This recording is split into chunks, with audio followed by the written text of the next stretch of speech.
going to take you through 4 of the leg exercises that you can do on your side, showing you how the slight change of position changes which of the muscle groups around the hip and bottom that you're using.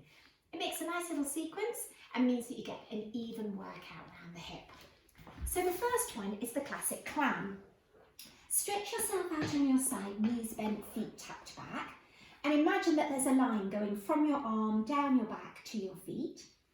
In the classic clam, we engage the abdominals first, so breath in, breathe out and draw in the lower abdominals, think pelvic floor, get your little waist tunnel, and then you keep the feet together as you lift the knee up and down.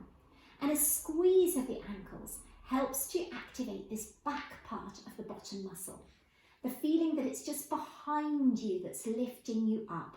Not too much sensation in the leg itself, very much coming from the bottom and hip.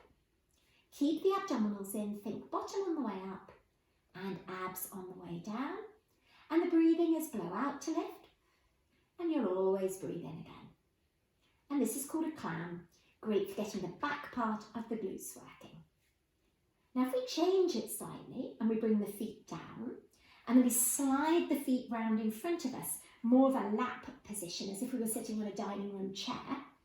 Abdominals drawn in, little bit of pelvic floor, waist tunnel. Now a hip kick lifts both the foot and knee together and then puts this very flat leg back down. And so now we're using more the outside leg muscles and lower. The leg should feel quite heavy, quite fast. And it's a much more flat up and down. It doesn't involve any twisting action at all. Blowing out to lift, and you might need 2 or 3 breaths to come back down. And I always say with Pilates, slow is harder. So you can go as high as you like, as long as you don't twist backwards. Just 2 more, blowing out to lift.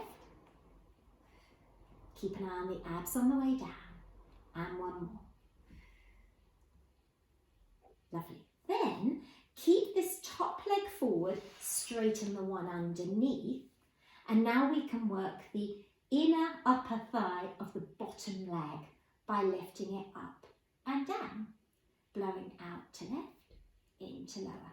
Still abdominals drawn in, not so easy to think about pelvic floor with this one, but keep a lovely long back, soft shoulders, blowing out to lift, into lower.